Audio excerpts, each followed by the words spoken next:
Bonjour à toutes et à tous, on se retrouve ce matin en matinale avec Pénélope. Salut Pénélope, comment ça va? Salut Martin, ça fait tellement bizarre quand on peut se répondre comme ça. Oui, on peut même se regarder, on peut se retourner. Ah, t'es là. Mais tu es là. Incroyable. Et on s'entend bien, on n'a pas de problème de décalage. Exactement. On vous retrouve pour la matinale du Tour du Monde Ludique. On va vous annoncer des jeux qui vont paraître bientôt.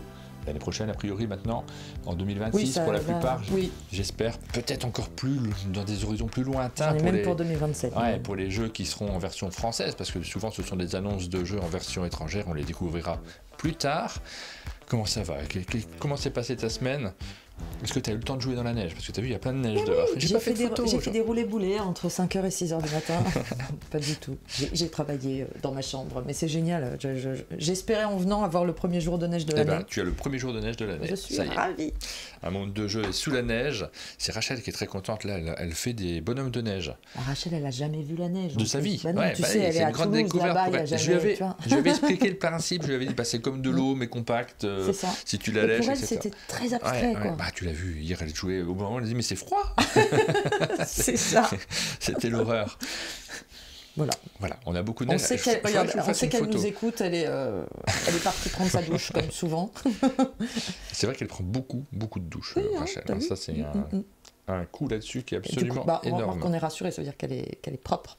Je vais lancer les notifications en même temps pour ceux qui nous accompagnent, puisque cette matinale est enregistré en live avec vous sur Twitch. On lit vos commentaires, par exemple. On a Taberny qui nous dit bonjour à tous. Élodie Leblanc qui nous dit la chance. Bon, Élodie Leblanc, je te l'ai déjà dit, mais il serait temps de reprendre ton pseudo. Elle le fera jamais. Plus tu le réclames, moins elle le fera. Donc on vous salue tous dans le chat. Ça fait très plaisir de vous voir. Et vous voyez les merci s'afficher à l'écran. Les merci, ce sont ceux qui nous soutiennent via l'application umdj.fr. Vous pouvez nous soutenir de différentes manières. La plus simple, c'est via l'application umdj.fr, puisque vous vous connectez, vous voyez tous les petits jeux qu'on met en place, les contenus exclusifs qui vont arriver au fur et à mesure sur cette application, et de plus en plus de vie.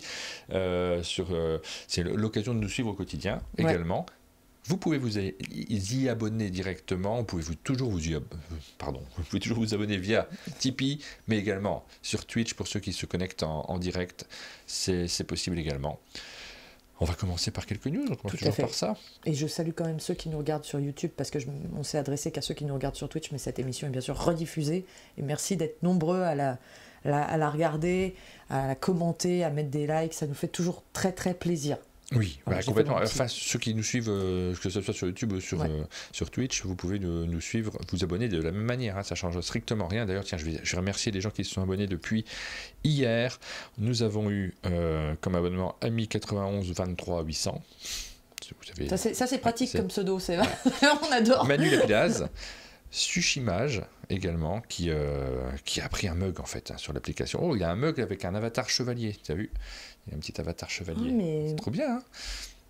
Il faut que j'aille me faire ça. Moi, je travaille trop, j'ai pas le temps. Voilà, regardez, vous voyez Sushimage à l'écran. Je suis jalouse. Le prochain qu'on devrait voir, c'est Kita 972. Merci à tous ceux qui nous ont soutenus. Ça nous permet de continuer ces émissions. Tout à fait. Et Rachel, effectivement, est auto-coincée au chalet. On lui a dit, tu rentres pas chez toi avec la neige, reste tranquillement. J'avais un bon prétexte. Mais il neige, reste.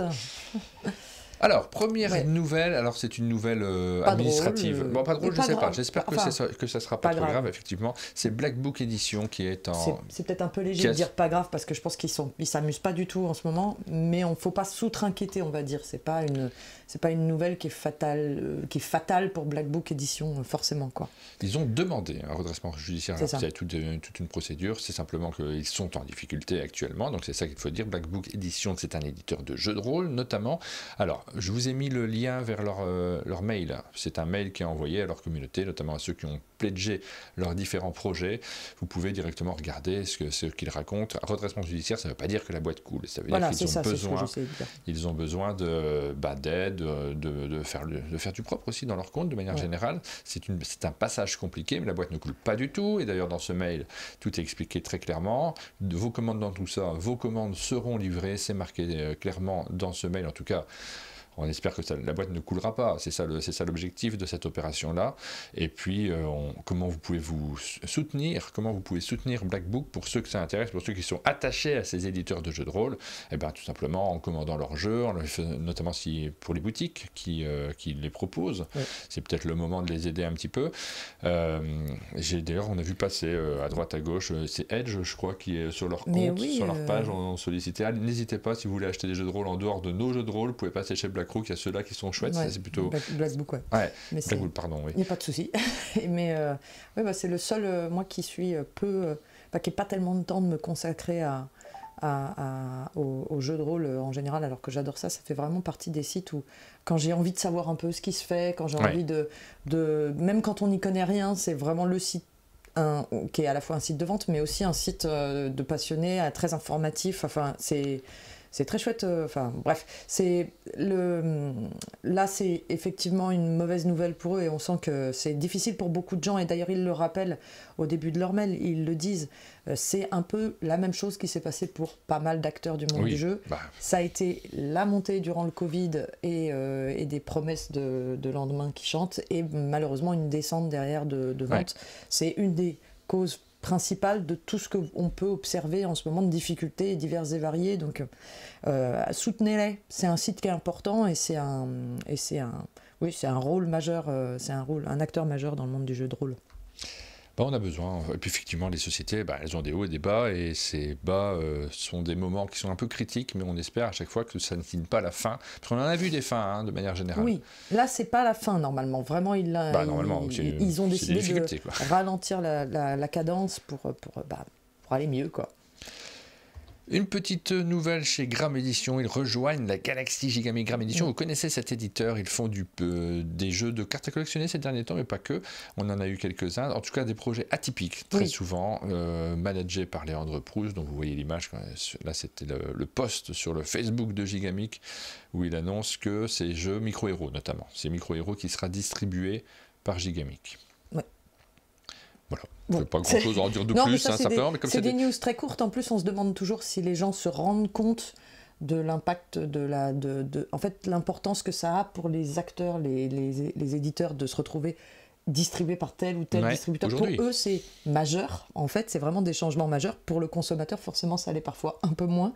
Mais c'est intéressant toujours ça permet de parler un peu de la vie de ces éditeurs aussi, et puis de comment ça se passe pour eux, et puis de rappeler cette différence entre justement éditeurs, distributeurs, et tous ces éditeurs ont besoin de distributeurs pour être distribués. Pour accéder aux boutiques, en fait c'est ça, accéder aux boutiques, accéder aussi à des... C'est au-delà des boutiques parfois, de la mise en place, un soutien, des aspects logistiques qui sont complexes, donc ça permet ça, le fait d'être distribué. Mais Léandre Proust, il a fait des jeux de plein de façons différentes, il a été distribué à un moment par Tribio, ça n'a pas duré très très longtemps, puis après il s'est débrouillé tout seul à base de financement participatif, ce qui est possible aussi, mais ce qui ne donne pas d'accès aux boutiques bien entendu. Donc c'est toutes des démarches qui sont particulières, et ces modèles-là ils sont en réflexion actuellement, parce que forcément les choses vont évoluer avec le temps. On se demande toujours, est-ce qu'il y a certains types de jeux qui n'ont peut-être pas besoin de boutiques. Je ne sais pas toi comment tu fonctionnes, moi je passe pas toujours par les boutiques pour tout, mais c'est vrai qu'on a besoin de nos boutiques pour plein de choses, notamment ça reste un poumon essentiel pour faire fonctionner le monde du jeu. Mais c'est une question qui se pose. C'est notamment le cas des jeux très experts à public très restreint, en fait, qui ont des publics presque niches, dans des chiffres tout petits, et effectivement être distribué en boutique, pour eux ça a été une question que beaucoup se posent. C'est une question presque philosophique, non pas, c'est pas le bon terme quand même, n'exagérons pas, mais essentielle, dans le sens où c'est l'essence du jeu est-ce que les boutiques ont besoin d'avoir tous les jeux experts? Ça, c'est une vraie question qui se pose depuis longtemps et qui a été répondue. Là, maintenant, on le sait bien, elles n'ont plus tous les jeux experts, même si elles ont pu les avoir à une certaine époque. Est-ce que c'est un problème? Ça, c'est l'autre question qui en découle. Est-ce que c'est un problème pour les boutiques aujourd'hui de ne plus être parfois j'ai envie de dire des supermarchés du jeu où tu aurais tout? Parce qu'elles se spécialisent, elles sont plus fines dans leur choix. Elles ont aussi toujours cette mission essentielle qui est de recruter, parce que Pour le monde du jeu comme pour nos chaînes YouTube, c'est absolument essentiel de recruter régulièrement un nouveau public, de le former, de l'intéresser, de le passionner. Et il n'y a pas tellement de façons, c'est ça qui fait qu'un secteur fonctionne ou pas. C'est s'il n'y a plus de nouvelles personnes qui arrivent, c'est dramatique et le secteur s'écroule. Donc il y a besoin d'avoir des figures fortes. Ça a été le cas d'un Monsieur Fall pendant toute une période sur Trick Track, d'avoir des sites forts, des sites d'information forts, des chaînes fortes, mais surtout des acteurs locaux qui sont des poumons dans les centres-villes. C'est là-dessus. C'est ça qui est absolument essentiel. Après, la question spécifique du jeu expert ou de certains types de jeux, c'est autre chose. Et c'est Michel Dufran, Miroslav Dragan dans le chat qui nous permet de faire une transition de toute beauté, puisqu'il nous dit les vidéos de Fred Henry chez Monsieur Fall évoquent assez clairement cette problématique. Et bien justement, c'était notre news suivante. On voulait saluer les nouvelles vidéos qui ont été diffusées sur la chaîne YouTube Rien et pas grand-chose de Monsieur Fall. Alors, Monsieur Fall, est-il encore besoin de le présenter pour ceux qui suivent? C'est une question que je me pose maintenant parce que je sais qu'il y a des gens à qui je parle maintenant qui n'ont pas connu Trick Track. Et surtout le Trick Track des débuts. Parce que Monsieur Fall n'était plus à Trick Track depuis un certain temps. Non, on revient à ce qu'on vient de dire juste avant, la nécessité de recruter. On ne se rend pas compte à quel point, moi j'ai tendance à dire que les gens au maximum, les gens hyper passionnés, ceux qui sont, il y a plusieurs types de personnes qui nous suivent. Il y a la communauté, le cœur de ceux qui sont là depuis toujours, depuis très longtemps, mais c'est une toute petite partie. Il ne faut pas croire que ces personnes-là sont très très nombreuses. Ensuite, il y a une deuxième partie qui sont ceux qui vont nous suivre pendant une période courte. Et ces personnes-là, c'est entre 6 mois et 2 ans. Oui. C'est pas plus que ça. Ça cycle. Donc, effectivement, quand on a disparu pendant un certain temps, tous les nouveaux qui arrivent, alors il n'est pas disparu, Monsieur Fall, il est toujours présent sur plein de choses, donc on le voit, donc les gens le connaissent, mais, et puis on retrouve ce qu'il a fait auparavant, mais ces nouvelles personnes, il faut les recruter, et le fait qu'ils soient moins là dans le monde du jeu, ça a été aussi quelque chose de... Parce que ça fait partie des gens qui recrutent, ça fait partie des gens qui amènent du monde à découvrir une passion, à se passionner. Ça a été un séisme pour certains amateurs du jeu, le départ de Monsieur Fall, c'était vraiment qui va prendre sa place, c'était la première question, comment on va faire sans, etc. etc. Et c'est vrai que c'était une figure qui était très très importante, et il est toujours très important, même en référence pour ceux qui aujourd'hui font du contenu, on le cite hyper souvent, mais voilà, c'est intéressant de voir justement que quand il ressort des vidéos, quand il refait du contenu sur le jeu de société, c'est fou, l'adhésion qu'il a, qu'il emporte encore, parce que ces vidéos sont des forts succès sur YouTube. Et on pourrait se dire, pourtant ça fait 5 ans, 6 ans qu'il n'est plus là, qu'il ne fait plus vraiment du contenu de jeu de société, ça lui arrive, il revient, mais et en fait, il y a un noyau dur de passionnés, et puis je pense qu'il y a tous ces nouveaux passionnés qui, quand ils cherchent un petit peu, retombent sur plein de vidéos de Trick Track, qui sont parfois les seules vidéos sur certains jeux, etc. etc. Et donc, on redécouvre Monsieur Fall. Et là, il a fait des vidéos donc avec Frédéric Henry, qui sont un peu des vidéos de réflexion autour du monde ludique, surtout du secteur... J'aime bien ce qu'il fait là sur le choix, en fait, parce que c'était un serpent de mer. Il y a une époque lointaine où il y a un financement participatif, on pouvait, sur Trick Track, avoir une monnaie spécifique qui s'appelait les Puicos à l'époque. Et avec cette monnaie, il y avait un système de financement participatif qui a permis de lancer la création d'un reportage sur Monolith à l'époque. C'était peut-être pas encore Monolith, je ne sais plus. En tout cas, sur Fred Henry. Le but était de le suivre. Et serpent de mer, forcément, c'est très très compliqué de faire un reportage. Moi, j'avoue qu'à l'époque, je me disais, parce que j'ai une nature, j'aime bien le quotidien, et je crois que j'ai l'impression que peut-être je me trompe, il ne faut jamais parler à la place des autres, mais j'ai l'impression qu'il fallait un peu là-dedans aussi, c'est-à-dire être présent au quotidien, faire des choses par épisode. Et à l'époque, je me suis dit, ça va être dur quand même. Faire un reportage, c'est pas par épisode, c'est un énorme travail, c'est un truc de 6 mois, d'un an, enfin c'est tellement dur de faire un vrai reportage, parce que tu commences et tu sais pas quand tu vas le finir. C'est passionnant, mais c'est très dur. Et moi, je l'aurais pas fait, j'aurais pas fait ce genre de choses. Je dis ça, tu sais, peut-être dans un an, je me lance dans un truc comme ça, mais bon, il faut toujours se méfier des intentions qu'on a à un moment. J'ai une nature plus dessin de presse que bouquin. J'aime bien faire des choses courtes, parce qu'il y a cette satisfaction de le publier au quotidien, ou la publication en épisode. Là, finalement, ce reportage arrive, mais en épisode. Et c'est plutôt chouette parce que ça permet effectivement d'avoir la satisfaction, d'avoir les retours, et ça marche tellement bien que le choix est plutôt bon. Allez le voir, c'est sur la deuxième chaîne de Monsieur Fall, Rien et pas grand-chose. Voilà pour ce petit reportage. Et puis voilà pour les news, tout simplement. Voilà, tout simplement, on va pouvoir passer aux sorties les plus attendues de la semaine. C'est le moment, moi, que j'aime bien. Parce que je ne suis pas là au moment des sorties et je découvre juste le classement final des 4 ou 5 premiers. Ouais, alors le classement final, on va revenir dessus également. On fait des petits formats courts, je ne sais pas si vous les avez vus sur Instagram. D'ailleurs, j'ai eu un retour de la musique de fond que vous avez mis sur les formats courts m'énerve. C'est quelqu'un qui nous a écrit ça, mais j'ai eu un retour comme ça. Et j'ai sondé autour de moi, personne ne me dit ça. Donc n'hésitez pas à me dire si vous avez un avis là-dessus, s'il faut que je la baisse un peu. Il me semble que c'est important sur ce genre de petit format. Donc dites-moi si c'est trop fort ou pas assez fort. Si ça se trouve, il y a quelqu'un qui va te dire ah, j'adore cette musique de fond, elle m'ambiance complètement. Non, c'est des toutes petites musiques assez légères. Mais sur un truc Instagram, c'est dur de ne pas avoir de musique en fait, non? Oui, non, mais il y a des gens qui sont très réfractaires. Sur YouTube, on n'en met pas, hein, mais sur Instagram, bon. Moi, je pense que sur ce genre de choses, pardon, je vous respecte énormément public, mais il ne faut pas toujours tout écouter. Non, alors moi, tu sais que j'écoute pas, mais j'ai besoin d'avoir des retours quand même pour savoir si c'est majoritaire ou pas. Oui, voilà, si vous êtes vraiment plein à penser la même chose et que vous ne le dites pas par politesse, n'hésitez pas à le signaler.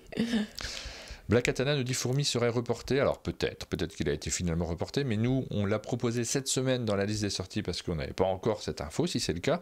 Et effectivement, les jeux les plus attendus de vos votes cette semaine étaient, c'est bien de le savoir, si Fourmi est reporté, ça nous permettra de cibler différemment notre petite rubrique. Rebirth, qui est arrivé en tête de vos votes. Alors c'est pas une surprise, parce que Rebirth, il est incroyablement attendu. Ce jeu publié par Lucky Duck Games dans lequel vous allez occuper. On est en Écosse où il y a deux régions, hein, c'est l'Écosse ou l'Irlande. Vous choisissez quel plateau vous jouez. Un plateau Irlande, avec 2 modes de jeu de chaque côté. Mais on retrouve la magie des jeux de Rainer Knizia, c'est-à-dire des règles extrêmement simples à expliquer, des interactions extrêmement fortes et passionnantes autour de la table, parce qu'il propose des règles, il propose des systèmes de scoring, et après c'est à vous de vous chamailler, de discuter, de bluffer, de vous amuser tout simplement, à essayer de remplir vos objectifs. Vous êtes toujours dans l'attente du tour suivant, toujours en train de réfléchir avec des choix qui sont simples, parce que vous n'avez pas 30 000 tuiles en main, on passe des tuiles sur un grand plateau. Mais ça fait partie de cette grande famille de jeux de Rainer Knizia, où on place des tuiles sur un plateau pour faire de la majorité ou du contrôle de territoire, etc. Il en a fait un paquet de jeux comme ça, et on pourrait j'entends toujours ceux qui lui reprochent, oui, il a encore fait le même genre de jeu. Il y a très peu de reproches sur Rebirth, mais je crois qu'il fait assez l'unanimité. Mais ce qui est génial, c'est que parfois il a plusieurs essais, hop, et puis d'un coup il nous sort une petite merveille, et là c'est un peu le cas de Rebirth, c'est quand même... Moi, j'y ai rejoué il y a très très peu de temps. Parce que nous, on a eu cette chance, bien sûr, on l'a présenté au Sablier d'Or. Et on avait eu du nez, hein, tu vois. Les Sabliers d'Or de cette année ont été extraordinaires. On vous fait voter là depuis un certain temps sur les jeux. Les 2 premiers du classement des Sabliers d'Or. Enfin, non, pardon. Depuis qu'on vous fait voter sur l'application, les 2 premiers sont Rebirth, qui vient de prendre la tête. Mais alors, ça se joue avec Tech Time. Rebirth et Tech Time. Les 2 étaient au Sablier d'Or. Et on avait eu... Enfin, c'était en vrai, quand on regarde un peu rétrospectivement 2025, ça a quand même été une très très très bonne année. Il y a des jeux... C'est fou parce qu'il y a cet effet, il y a tellement de sorties que de temps en temps, on joue à plein de jeux d'affilée en se disant Moi j'ai un peu ce sentiment-là, pardon, hein, mais et puis en fait, si on regarde quand même les très bons jeux qui sont sortis, on se dit mais il y en a quand même une bonne trentaine, cinquantaine qui sont vraiment vraiment excellents, quoi. Donc c'est une belle année 2025, et on avait eu des Sabliers d'Or absolument fous. Oui. Et là, on est en train de regarder un peu. On est en plein dans la sélection des Sabliers d'Or de l'année prochaine. On commence à regarder très activement. D'ailleurs, on stresse un peu, mais Aline m'a rappelé qu'on n'avait pas commencé avant début janvier l'année dernière. Il était là, mais on avait déjà tout à ce moment-là de l'année. Non, bon, ok. Non. Mais bon, on a envie que ce soit la même chose. Alors, il y a de très très beaux projets. Mais ça met la pression. On n'a pas tout pour l'instant. On n'a pas tout. On est en train de regarder, de demander qu'est-ce qu'on va prendre pour cette sélection. J'ai hâte de savoir quels jeux seront proposés pour les Sabliers. Mais c'est vrai que l'année précédente, elle nous met un peu la pression. On regarde, on fait waouh, quelle sélection c'était. Il y aura des chouettes trucs. Hein, ça sera pareil. Mais ça met la pression. Donc Fourmi, vous me dites qu'il est repoussé au 5 décembre, donc je suis pas sûr qu'on vous fera revoter la semaine suivante pour ce jeu-là, mais bon, alors on le mettra peut-être dans une future liste. En tout cas, vous l'attendez un peu, et c'est vrai que les jeux de Fourmi, c'est plutôt chouette. On va passer assez vite dessus si on en reparle le 5 décembre. Non, je regardais les suivants en fait. J'étais déjà à la suite, moi. Unlock. Et alors il y a 2 jeux qui nous amènent dans des escape games un peu. C'est Unlock Short Adventures le cœur de l'océan et Exit Cap sur Catane. J'ai envie de faire les deux, moi, toujours. On a toujours envie de les faire, en fait. Franchement, c'est des vrais. Mais c'est ça le cœur du jeu de société. Quand tu vois une boîte et que tu t'imagines déjà, toi, assis à la table en train de jouer. Moi, directement, j'ai l'image, je suis là, je vais jouer. Le moment où je vais dire, allez, je le fais, rien que ce moment-là, ça va être un petit moment de plaisir. C'est ça qu'on vous vend, frère. Hein. On a l'impression qu'on vous vend des jeux, mais non, on vend des moments, on parle de plaisir, on parle d'échange et d'émotion, tout simplement. C'est un vecteur d'émotion comme tout domaine culturel, et c'est en ça que le jeu de société est un domaine culturel. Donc là, le cœur de l'océan, on incarne un marin en mer qui préfère l'amour en mer et qui rêve d'une créature étrange qui veut l'attirer vers les profondeurs. Un thème envoûtant, 2 difficultés, 2 moyens. Bravo. Non, mais c'est en fait, Unlock et Exit, ça fait partie des grands ambassadeurs du jeu de société. Moi, Unlock, je pense que c'est le jeu qui est quand même d'un certain degré de complexité, mais que j'arrive à faire jouer à des gens qui ne jouent pas du tout et qui me disent « Ah, je les ai tous », alors qu'ils n'ont aucun autre jeu chez eux. Unlock, c'est un immanquable, même quand c'est sur des thèmes qui ne nous parlent pas particulièrement, on a toujours envie d'essayer. Et je suis très surprise de la forte attente. Alors, pas surprise parce que dans le... Je sais pas comment dire, c'est pas du tout critique, mais le chat et la tour, je me serais jamais attendue à ce qu'il emporte autant d'adhésion. Bon, autour de moi, il y a beaucoup de gens qui ont envie d'y jouer, beaucoup de gens qui ont envie de le découvrir. Et alors que c'est un jeu de dextérité, hein, c'est vraiment... alors avec un petit peu tout chouille de réflexion, mais on est quand même vraiment sur du pur jeu de dextérité, et c'est vrai que les jeux de dextérité sont pas forcément des jeux autant attendus que les autres, et celui-là, alors il faut dire qu'il a beaucoup de charme. Oui, c'est ça, en fait, c'est l'illustration, on va vous le montrer un petit peu, le chat et la tour, donc c'est Unfriendly Games, si je me trompe pas, hein, oui c'est ça, qui publie ce nouveau petit jeu. Alors c'est un jeu, c'est toi qui me l'avais ramené en version l'année dernière, en fait japonaise, c'est ça. J'étais revenu d'Essen 2024 avec la boîte dans mon coffre, et j'avais même fait un live sur le jeu. On avait réussi à monter à peu près à cette hauteur-là. Je ne l'ai jamais publié parce que j'ai eu des problèmes techniques. Voilà, c'est un peu triste. J'aurais pu avoir une vidéo du chat et de la tour il y a des années. Non, mais j'avais trouvé ça très chouette. En fait, il a un effet magique qui est assez chouette. C'est que les éléments sont extrêmement fragiles et fins. C'est vraiment du papier qu'on plie.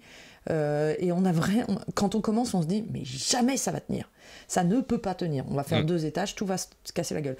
Et il y a un phénomène physique d'équilibrage très fin qui fait que la tour tient, et on a beau monter de plus en plus, on se dit c'est fou, ça tient. Et donc il y a Barricadé dans le chat qui avait fait le live avec moi, qui fait oui avec moi le live du chat dans la tour, tout à fait. Et à l'époque je me souviens que j'avais fait la vidéo et je m'étais dit ça, je suis pas sûr que ça arrivera en France, comme quoi des fois on n'a pas le nez du tout, hein. Je suis pas sûr que ça arrivera en France, je suis pas sûr que ça aura une adhésion, etc. Et en fait autour de moi je vois un vrai enthousiasme. Les gens aiment bien ce type de petits jeux de dextérité, et Friendly Games on en fait quelques-uns parce qu'il y a Nekojima chez eux, enfin quelques-uns, surtout. Ah oui, c'est vrai. Il y a Nekojima, donc il continue à mettre des chats en hauteur. C'est pas le premier. C'est vrai. Mais le matériel est hyper joli. Pas facile à ranger dans la boîte, mais hyper joli. Et donc le 5e, c'est Exit Cap sur Catane. Dans notre petit format court sur Instagram, on mettra donc pas fourmi. Je pense qu'on fera les 4 premiers parce qu'on va mettre dans un même sac Unlock et Exit. Là, on est vraiment Exit Cap sur Catane, on est dans le métagame du jeu. Je suis curieux. Je sais pas quel est le niveau de difficulté de ce jeu-là. Catane, ça reste assez accessible, donc j'imagine que ce sera pas le plus difficile. Est-ce qu'on a la mention là-dessus? Non, je veux pas. Alors, tu serais plutôt... Je vais poser cette question. J'ai l'impression d'être comme au lycée quand on se demandait tu préfères Blur ou Oasis, tu sais.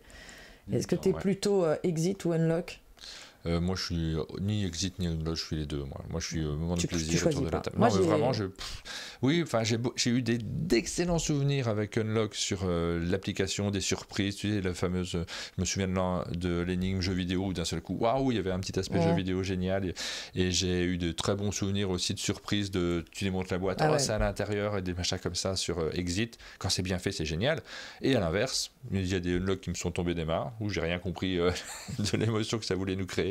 Et des exits qui m'ont ennuyé à mourir parce que l'ambiance n'y était ça pas. va être un peu en fonction du scénario. Moi, j'aurais une petite préférence pour Exit. J'adore détruire le matériel. Ah ouais. Je suis une ça, mauvaise par personne. contre, tu vois, moi, j'aime pas trop. Ça marche J'aime super pas les sur moi. détruire, les Non, exits. j'aime pas le détruire quand ça sert à rien. J'aime pas dans les jeux où on me dit déchirer cette carte juste parce qu'elle doit plus apparaître dans le jeu, ça m'agace. Parce que je suis là genre, mais elle est belle cette carte, pourquoi je la déchirerais? Mais quand ça a une utilité et un sens, quand on doit plier, qu'il y a un truc magique qui se découvre ou quoi, je trouve ça génial. J'ai l'impression d'être un enfant, quoi. Et dans le chat, vous nous dites si vous préférez Oasis ou Blur. N'hésitez pas à le faire sur YouTube en commentaire de la vidéo. Ouais, les Beatles contre les Stones. Ouais. Ils ont tellement gagné les Beatles depuis longtemps que... Oui, les Beatles, bien sûr. Et moi, j'aurais répondu Blur. Ah, bon. Voilà, ça c'est fait. Et donc, c'était les attentes. Enfin, c'était surtout les sorties de la semaine et votre degré d'attente sur les sorties de la semaine. Donc ça, tout ça, c'est demain en boutique. Enfin, pas tout, parce qu'il n'y a pas de fourmis, du coup. Exactement. C'est le moment de la pub, je crois. Oui. Petite pub. Et il n'y a pas toujours, donc je suis toujours un peu... Juste après.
Et on se retrouve après cette petite pub sur Storybox pour continuer notre tour du monde ludique. Et cette fois-ci, on va parler des jeux qui vont arriver. Et ça va être le moment de voter, comme d'habitude. Vous allez pouvoir utiliser l'application umdj.fr. Tiens, ça fait un moment que je ne l'ai pas montré. Je vais enfin je l'ai pas montré cette semaine. Moi, je ne vois jamais cette partie-là. Je te vois trifouiller sur ton clavier. Alors, tu vas voir bien trifouiller comme il faut. Voilà.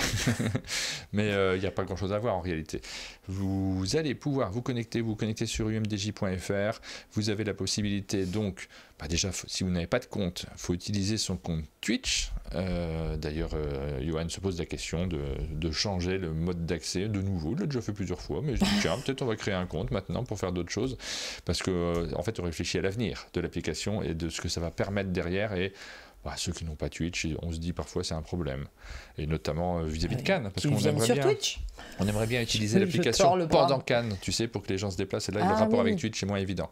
Oui, non, bon. Là, c'est... Tout à fait. Donc ça, c'est des choses qui arriveront peut-être ou peut-être pas, vous verrez bien. Sur cette application, une fois que vous êtes connecté, il n'y a pas grand-chose à faire d'autre. C'est une web appli, donc vous y avez accès sans avoir besoin de télécharger quoi que ce soit. Il y a notre petite boutique. Vous pouvez en ce moment, ça c'est l'offre du moment, faire un mug personnalisé. Elle durera, elle viendra, elle repartira, ça dépendra des périodes.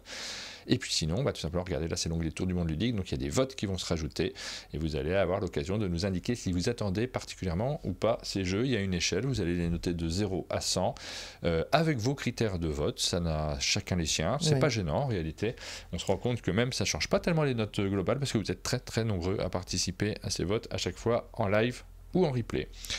Et on va commencer directement par le premier jeu. Et cette semaine, on commence à parler des jeux qui vont paraître en France. Oui, on a eu la chance, enfin vous avez reçu Gigamix cette semaine, donc moi j'étais là, j'ai pu les croiser, j'ai pu les torturer. Les torturer, clairement je les ai torturés. Maintenant j'ai décidé, je vous le dis, jusqu'à maintenant j'étais gentille avec les éditeurs et les distributeurs. Je me disais, bon, s'ils ont quelque chose à nous présenter, nous raconter, ils nous le diront. Maintenant, j'ai décidé d'aller les gratter. Voilà, je vais aller les voir, les harceler. Je serai le forceur des infos parce que voilà. Mais parce que des fois ils me disent ah oui c'est vrai on va faire ça et je suis là genre mais dites-le nous. Et donc il va y avoir donc Gigamix, ils étaient là, ils ont présenté plein de jeux et en grattant un peu, en leur demandant, ils ont ressorti 2 papiers, ils ont fait ah oui on va faire ça. Et j'ai fait ah mais c'est génial, je voulais juste savoir qui allait les faire, puisque My Murder Mystery est un jeu qui à l'origine est édité par Horrible Guild, qui était présenté pour la presse d'ailleurs. Alors je ne sais pas si c'était sur le stand, je crois que c'était vraiment que la presse qui avait accès à Essen, et j'en ai même ramené 2 boîtes, figure-toi. Si j'avais su, tu vois, si on était bien informé, je les aurais ramenées ici pour vous les montrer physiquement. Après, pas trop en demander non plus, hein, tu vas pas avoir la liste de tous les éditeurs, de tous leurs projets en permanence. Non mais voilà, si jamais vous voyez ce message, vous avez compris le principe.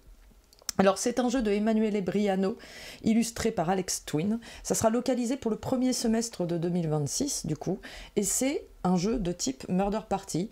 Le principe c'est qu'on aura chacun, on va avoir un cadre d'histoire, un dîner, une réunion de famille de la mafia. Là on voit que clairement c'est un petit peu l'idée de cette boîte-ci. Il y a plusieurs boîtes, donc ça sera une série de jeux. Je ne sais pas si toutes les boîtes sortiront chez Horrible Guild, mais j'ai l'impression que c'est quand même le projet, puisque sur le dos, le verso de la boîte, il y a les autres jeux qui sont mentionnés.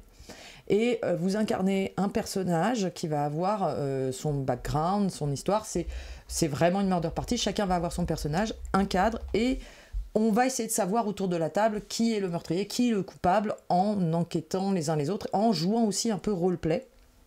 Et il y a une mécanique ici, alors souvent ce genre de jeu soit vous laisse complètement dans le vide et c'est un peu quasiment du jeu de rôle, soit, et moi c'est bien, c'est ce que j'aime, c'est qu'il y en a certains, il y avait déjà eu un jeu comme ça, je sais plus, c'était autour de dîner, on pouvait jouer en même temps qu'on dînait, des boîtes, c'était des boîtes hautes comme ça, bon je suis pas très précise dans mes descriptions, mais ouais, moi j'aime bien. Voilà, et, mais ils cherchent souvent à avoir un support pour pouvoir aider les gens à se mettre en immersion et à s'approprier le principe de la murder party.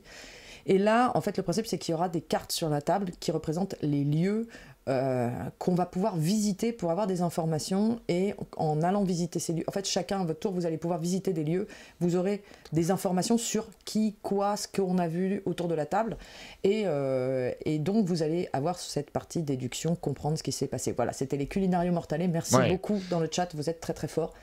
Et donc moi c'est le genre de jeu qui m'attire énormément, parce que j'aime bien ces jeux qui simplifient, qui me permettent d'aider à la mise en scène et au jeu de rôle autour d'une table, parce que les murder party, moi j'ai toujours rêvé d'en faire quand j'étais gamine, et c'est pas si facile que ça à improviser, et donc tous les jeux qui essayent de le refaire et de le restituer en jeu de société, moi c'est toujours des initiatives qui me plaisent. Et j'aime bien, ils ont choisi un univers un peu sombre. J'ai été, justement d'ailleurs, à cause de cet univers un peu sombre, j'étais surprise que ce soit le Gigamic qui localise, parce que je les associe à des jeux plutôt party game et tout, mais en vrai, ça reste un party game, la Murder Party, donc voilà, après ils ne font pas du tout que des party games, mais il y a quelque chose de... on fait des associations... C'est du party game pour joueurs experts. Voilà, c'est ça. Parce que les experts peuvent s'amuser aussi, hein, ils ont le droit. Ah bah là, oui, on est quand même dans oui, les experts peuvent... On a le droit, tout à fait. Donc voilà, ça c'est une des nouvelles que j'étais bien contente d'apprendre, et je remercie du coup Étienne de ces précieuses informations. Voilà pour le premier jeu dont on vous parle aujourd'hui, ça me tente bien, moi j'ai envie d'être à la table, de m'installer, je m'y vois déjà, comme je le disais tout à l'heure, pour faire cette murder accessible, on va dire. On continue avec un petit jeu qui particulièrement bien huilé. Un petit... Oh, quel talent quand même, t'es fort. Ah oui, oh là là. Ouais, non, mais, puis des fois, tu vois, je manque les meilleurs de tes blagues quand on est à distance, blague, alors ça. que là, Ah, c'est pas une blague, bon, très bien. C'est Oliva, donc ça c'est un jeu qui va apparaître chez Pixie, c'est ça? Alors en fait, c'est un jeu effectivement qui est édité à l'origine chez Pythagoras. Ce sont les éditeurs qui avaient fait Café, si je dis pas de bêtises, qui est un jeu qui a été très apprécié. Et pareil, là merci à Pixie que j'ai harcelé de messages pour savoir, parce que j'avais eu vent d'une éventuelle signature chez Pixie Games, ça a été confirmé, ça m'a été confirmé, donc je remercie Pixie de m'avoir confirmé l'information. C'est un jeu donc de Rolla et Costa, ce nom qui me fait toujours rire, tu sais qu'ils ont choisi volontairement leur pseudo pour que ça fasse comme Roller Coaster. Exactement, donc c'est Rolla et Costa, illustré par Marina. C'est bien deux personnes différentes. Hein. Oui, tout à fait. Illustré par Marina Costa. Qui, à cause de Costa Croisière, elle a choisi son pseudo. Voilà. Maud Chalmel dans le chat qui dit trop jolie. Moi j'adore cette couverture, je la trouve. J'aime beaucoup le style de Marina Costa et j'aime beaucoup cette couverture. L'intérieur du jeu est un tout petit peu plus sobre. J'aurais aimé que le. Tu vois, je trouve que là ça. On va vous montrer l'intérieur du jeu. C'est un petit peu plus gris-beige, mais voilà. C'est un jeu de deck building, on peut le dire, dans lequel on va jouer des producteurs d'olives et d'huile d'olive qui vont faire des ventes sur les marchés et étrangers et qui vont faire des points. Et donc le but, c'est de faire un maximum de points avec nos cartes, sous forme soit de collection dans notre deck, soit de cartes qui sont à scoring. Et en fait, c'est un jeu de deck building qui a un twist vraiment très très très intéressant, puisque vous avez un petit plateau devant vous, vous allez jouer des cartes, on va les planifier à son tour, on va en jouer 2 devant nous, on va les jouer une à une chacun notre tour, ensuite on va les révéler, et en fait les cartes vont avoir des effets comme par exemple, j'en sais rien, gagner une olive, parce qu'il y a des petits cubes olive et huile d'olive, gagner une olive par nombre d'occurrences de cette carte autour de la table. Et c'est là que c'est intéressant, c'est-à-dire qu'en fonction du nombre de joueurs qui auront joué cette carte autour de la table, eh bien j'aurai plus ou moins d'olives dans la main. Et comme les cartes que vous avez jouées au tour précédent vont rester sur votre tableau pendant un tour, vous pouvez un petit peu voir ce que les joueurs ont joué au tour précédent pour pouvoir planifier ce que vous allez jouer jouer au tour d'après. Et ça c'est chouette parce que il y a une vraie notion d'action qui peuvent être beaucoup plus puissantes suivant le rythme. Alors je les ai fait jouer hier. Il y a Rachel qui a bien apprécié, qui avait à peu près trouvé... Toi, tu as un peu souffert, on va pas se mentir. Il y a encore des ajustements à faire. Je crois qu'il va y avoir pas mal d'ajustements faits sur la version française, notamment au niveau de tout ce qui est un peu visuel. Non, mais moi j'ai bien aimé l'idée. Après, ouais. Y a des trucs où je me dis, c'est pas... il y a des choses qui marchent pas encore, oui. même si ce jeu est déjà édité. Oui, oui, mais je pense qu'il va y avoir déjà une des choses qui font que c'est un peu compliqué sur certains aspects, c'est visuellement, ergonomiquement, il y a des choses qui vont être entre guillemets c'est pas très améliorées. Bon, c'était une première partie. Mais moi j'aime beaucoup. En fait, il y a un twist qui est vraiment très frais. J'ai envie de dire comme les olives, tout ça au sud. Et il y a un twist qui est vraiment très frais, qui est vraiment qui est vraiment une nouvelle idée. Et moi, quand je joue, je suis là genre j'aime bien cette sensation. Puis c'est du pur deck building. C'est pas du deck building implémenté dans un autre jeu. Moi j'aime bien quand on me présente ça c'est un jeu de deck building, pur deck building, rien que du deck building, mais dans un axe qu'on t'avait pas encore présenté. Donc moi j'aime beaucoup Oliva, j'attends sa sortie et ça, surtout la réécriture de la règle en français, avec impatience. Ouais, non mais c'est surtout ça, nous c'était une exploration du jeu, on tentait de le comprendre et c'était pas facile sur une première partie. Vous connaissez, ne jamais juger un jeu à sa première partie, parfois c'est bien, une fois qu'on a bien la règle en tête, de se concentrer derrière sur comment gagner. C'est cet aspect-là qui est important. La boîte est très jolie, très élégante. D'ailleurs, on aurait pu la montrer. On aurait pu, mais on le fera pas. Et on le fera pas. Voilà. On continue. Est-ce que j'ai lancé le vote? Je ne sais. Oui, je crois que je l'ai lancé. On continue avec High Tide, un jeu de Marceline Lehmanns. Oui, ça c'est plus. Enfin, c'est un petit jeu, tout petit jeu. Des fois, j'hésite à présenter en avance des tout petits jeux, mais bon, quand ils sont jolis, moi ça me donne envie. J'aime bien cette couverture. C'est un jeu de Marceline Lehmanns, donc illustré par Zach Higgins, et qui sera édité par Roly Poly Games et Underdog. Ça sort en janvier 2026, donc tu vois là, c'est tout prêt, c'est tout bientôt. C'est un jeu abstrait avec des tuiles qui vont être posées sur un petit tapis, tu vois, de tissu. C'est très joli et genre de jeu comme. Alors on pourrait dire il y en a plein, mais qui est pour 2 joueurs avec une mécanique ultra simple, ultra accessible. On prend une tuile et on peut la mettre sur la tuile de quelqu'un d'autre. En fait, on va avoir un jeu de recouvrement et à la fin de la partie, c'est le joueur dont on voit le plus les tuiles apparentes, etc. etc. Donc c'est... j'ai pas les règles exactes, mais vous voyez, c'est vraiment ce genre de petit jeu abstrait. Je sais que toi, tu es assez friand des jeux abstraits. C'est quelque chose que tu aimes bien. Pas du tout, mais non. Non. Oh. non, en fait, j'aime bien découvrir les jeux abstraits. Après, j'y rejoue jamais. Ah, d'accord. Et si tu veux, même un Harmony, qui est un jeu qui n'est pas abstrait à la base, c'est déjà un peu trop abstrait pour moi. Ah oui, d'accord. C'est marrant, j'avais dans la tête que tu aimais bien le genre... La découverte, j'adore découvrir les jeux, j'adore ça. Moi, on me propose, ça marche comme ça, je me dis, waouh, c'est génial, je suis curieux de savoir comment ça fonctionne, j'ai envie d'explorer, mais jamais je me perfectionne sur les jeux abstraits. Moi, je suis pas du tout sensible à ce genre de jeu. Je pense que quelqu'un qui aime les jeux abstraits, c'est enchaîner les parties, c'est pas juste les découvrir. C'est pour ça que je te dis non, je suis pas spécialement un joueur de jeux abstraits. Je me suis fourvoyée. Eh ouais, la honte. Ah bah ça va. Le jeu suivant, moi j'adore, j'adore cette couverture. Je la trouve dingue. C'est Adamastor qui est édité par Ludonova et qui sort le. Alors là, la date est très précise. On est sur le 13 février parce que j'ai pu la trouver sur Ludum. Donc c'est un jeu de Orlando Sa, qui est l'auteur de Pessoa, Celta et Ofrenda. C'est un jeu dont on avait déjà parlé. Je suis en train de me demander si on n'avait pas déjà parlé de High Tide, en fait. C'est possible, mais parce alors que je vois qu'on l'avait déjà sur notre... C'est possible, mais en version anglaise à ce moment-là. Ah oui, peut-être. Je pense mais il n'y a pas pour... très très longtemps, a priori, parce qu'on c'est n'avait pas d'appli avant. Donc Adamastor est un jeu... Alors, j'essaye de garder la trace de tout ce dont j'ai parlé. C'est assez compliqué. Des fois, on se perd un peu. Je me souviens toujours du jeu, mais je me souviens jamais où est-ce que j'en ai parlé. Sur ma chaîne, ici. Oui. Je vais me faire un tableau. C'est en cours dans ma tête. Il faut vraiment que je le note. Non, parce que là, j'essaye de les rentrer sur notre outil où on a notre base de données. C'est là où vous voyez taper en direct parce que j'essaie d'avoir des images pour qu'elles s'affichent à l'écran. Voilà, c'est le moment où vous avez l'impression qu'ils ne s'intéressent pas à ce que je dis. Je le fais depuis 2 semaines. Donc, si on en a parlé, c'est vraiment il n'y a pas longtemps. Ah, oui. Ah non, ça, c'est pas possible. C'est pas possible. Alors, c'est pas moi. C'est fou. Ça, c'est pas moi. C'est fou. Je crois pas. On ne sait plus. Hein. On ne sait plus. Voilà, on ne sait plus. Il n'est pas dans le ludictionnaire. Ah bah écoute, il est sur le site. Alors qu'est-ce que j'ai fait? Je ne sais pas. Eh bien, peut-être j'ai failli en parler, tu l'as ajouté, et en fait, je l'ai retiré, et je crois que ça, je l'ai fait, effectivement. Ah, donc, tu vois, je l'avais mis dans le film. Dans le... Et puis, bon, Adamastor. Adamastor est un jeu de Orlando Sa, donc illustré par Jorge Tabanera. J'adore cette illustration. Je la trouve dingue, cette couverture. Elle est... c'est bizarrement, alors que moi j'aime pas trop les trucs sombres et un peu torturés, là je trouve qu'il y a un vrai truc, voilà, c'est étrange, c'est intriguant, ça donne envie d'aller jouer au jeu, ça donne envie de savoir ce qu'il y a à l'intérieur, ça révèle un univers vraiment fort. C'est l'auteur de Pessoa et de Celta et de Ofrenda récemment, c'est édité par Ludonova, et parfois j'hésite à aborder ces jeux-là.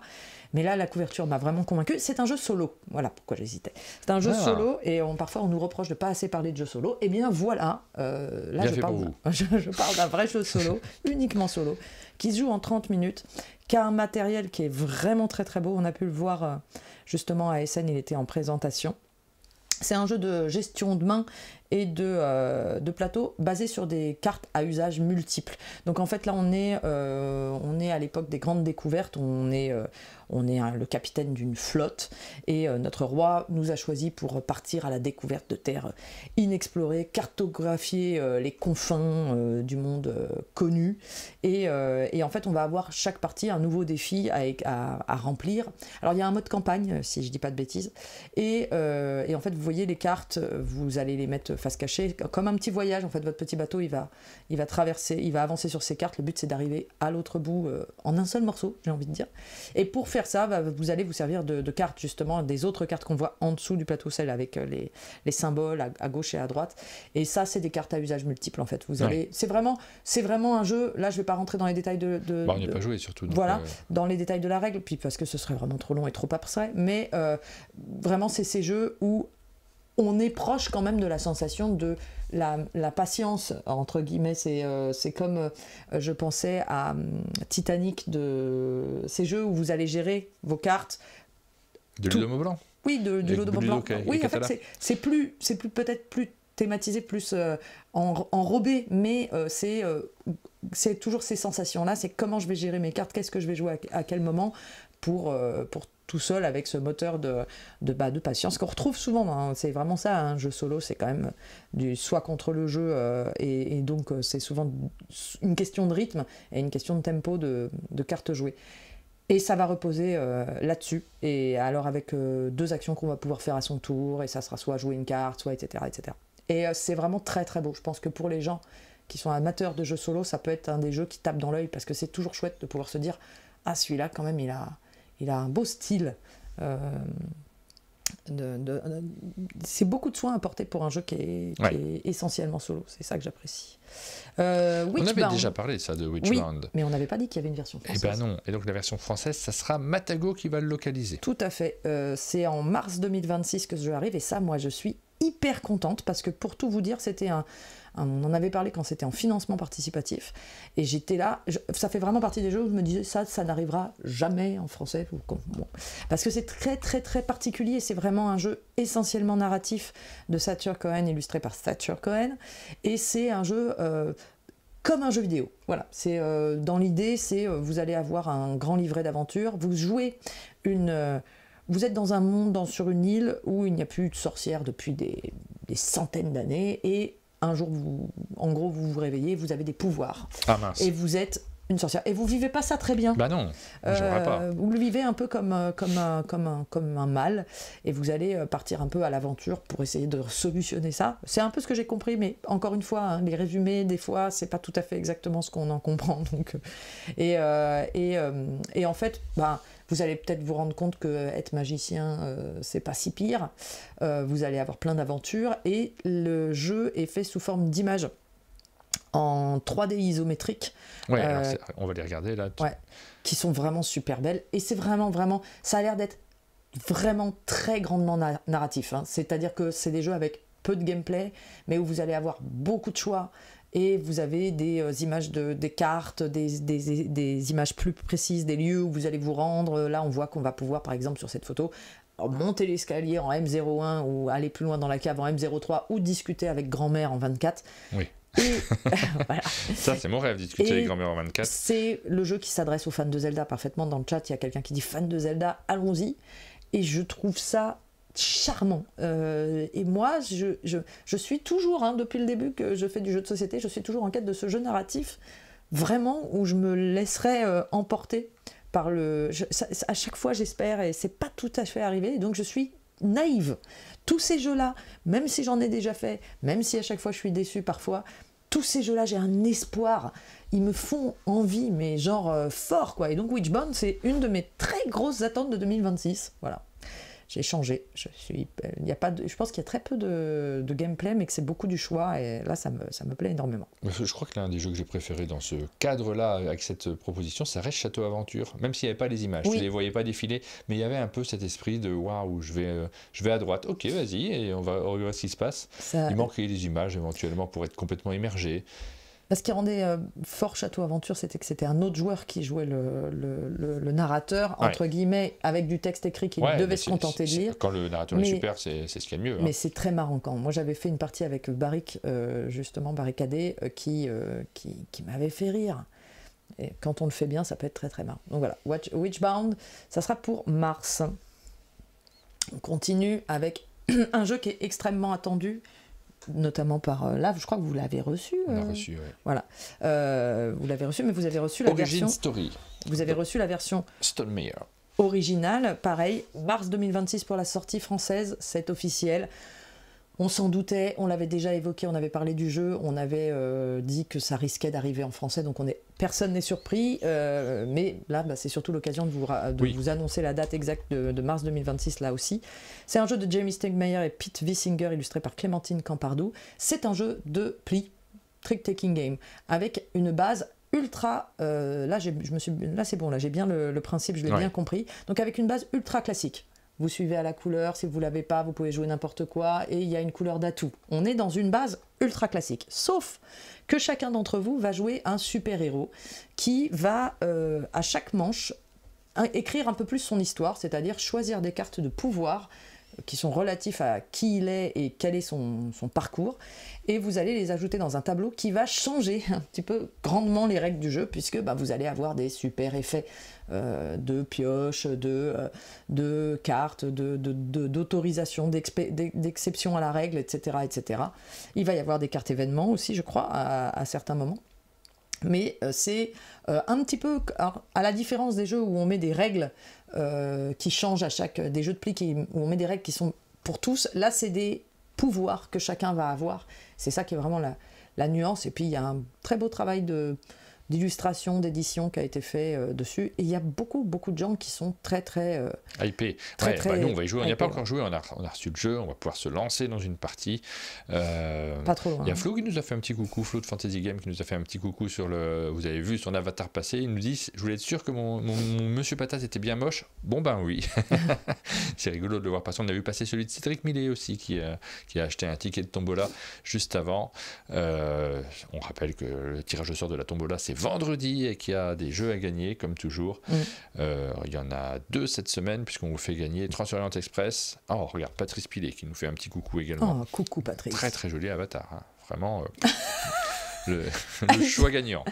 Il s'est appliqué. Hein. Ah bah oui, non mais les gens s'amusent bien avec l'éditeur.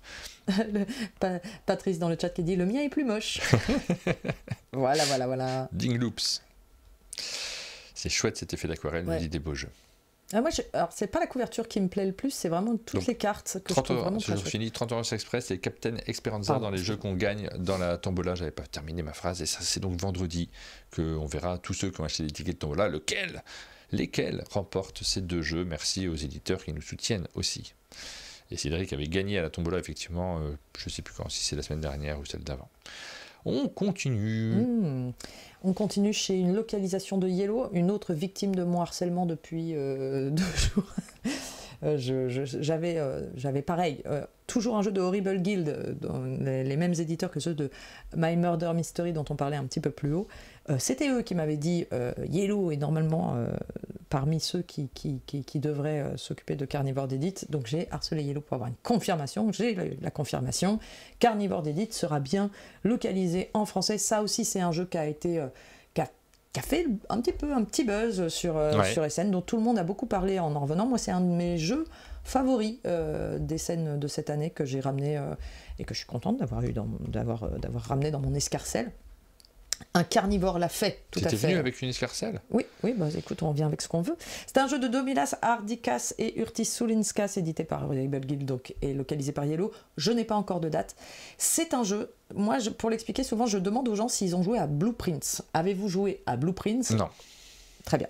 Si oui... Mais non, mais je ne sais pas sur quoi ils jouaient, sur quelle plateforme, comment, il faut se faire... Non, puis mais fais à un quel effort. moment Fais un effort. Et vraiment, faut pour jouer tous sur ceux quoi ? qui ont joué à Blueprints, après j'expliquerai le concept précisément, mais pour tous ceux qui ont joué à Blueprints, est-ce que vous voyez cette pièce où il y a 3 coffres sur lesquels il y a 3 instructions différentes et il faut comprendre dans lequel il y a quelque chose à trouver. En fait, certains coffres ont des affirmations vraies, d'autres fausses, et il faut arriver à démêler le vrai du faux pour ouvrir le bon coffre. Et bien c'est exactement ce principe. J'ai joué à ça, le Carnivore d'Edit. Oui, peut-être. Pas avec toi, du coup ? Je ne crois pas. Je crois que j'ai joué avec Rachel. C'est très possible. Peut-être elle confirmera. On n'a rien compris. Oh, mais c'est hyper simple. Non, si, on a compris, mais on a fait n'importe quoi. On a joué sans... Vous êtes nuls, quoi. Ouais, on n'a pas trop mis l'ambiance, je crois. Moi, je suis hyper forte. C'est un des rares jeux où je suis hyper forte. C'est vrai ? Ouais. Non, mais moi j'adore, c'est de la déduction. En fait, ça reste un jeu de déduction. Donc, ce genre de jeu, quand j'ai envie de jouer avec Johan, bah tiens. Oui. Voilà. Et donc, on est sur un jeu où vous allez avoir des centaines de scénarios à l'intérieur. En fait, les scénarios, c'est juste des mises en place différentes de personnages qui vont être associés à des cartes affirmatives. Par exemple, là, vous avez l'ours qui affirme qu'un carnivore d'Edit. En fait, dans ce petit ensemble de personnages qui sont mis sur la table, il y en a un certain nombre qui disent la vérité, un certain nombre qui mentent, ça vous le savez à l'avance, vous savez par exemple qu'il n'y a qu'un seul menteur, et vous savez qu'il y a un coupable. Le coupable n'est pas forcément le menteur, d'ailleurs. Ah bah oui. Voilà, ça va pas forcément ensemble. Et en fait, vous allez lire toutes les affirmations qui sont sur la table, et par déduction, si lui il dit ça, c'est pas possible que lui dise la vérité, et ainsi de suite, vous allez devoir retrouver le coupable. D'ailleurs, il y a une image qui est l'image qu'ils mettent sur le dos de la boîte qui permet qui est quasiment que tu peux peut-être montrer. Non. Voilà, c'était plus pratique. Laquelle ? C'est au-dessus, c'est juste au-dessus. Celle-là ? C'est celle-là, oui. Ouais. En fait, là, vous avez une mise en place de jeu de premier niveau, par exemple. Vous avez 3 personnages qui ont 3 affirmations. Et là, vous pouvez, this is a real case, try to solve it. Si vous êtes bon en anglais, vous pouvez la résoudre et essayer de retrouver qui est le coupable parmi les 3 cartes.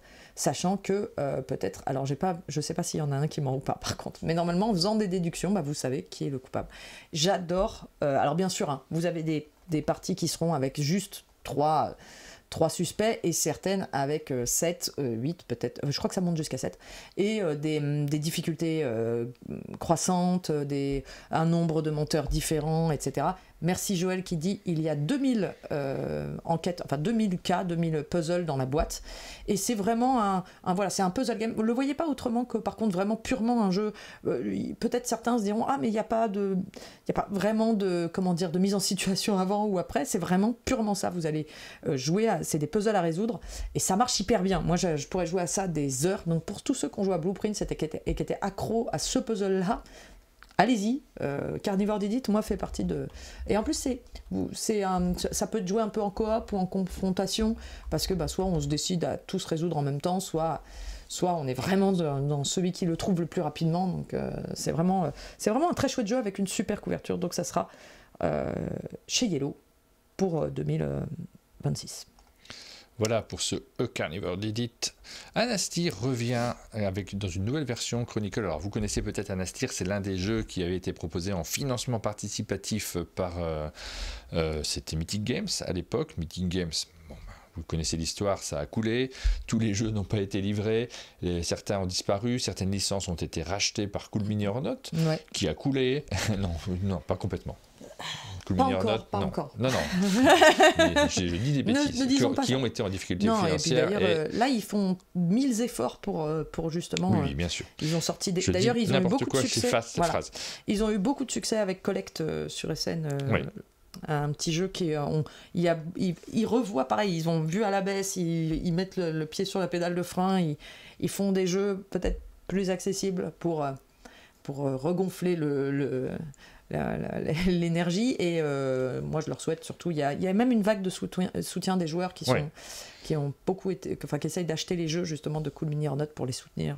N'hésitez pas d'ailleurs. Donc Anastir Chronicles, il y a un nouveau sous-titre cette fois-ci, vous voyez le Chronicles qui vient de se rajouter, c'est Don't Panic Games qui a repris le projet, c'est un chouette projet, donc en fait ils vont le proposer, il est actuellement en financement, alors c'est pas un financement cette fois-ci parce que le financement a déjà eu lieu, je vois pas bien la différence, je dois vous dire, mais bon, c'est une campagne de précommande.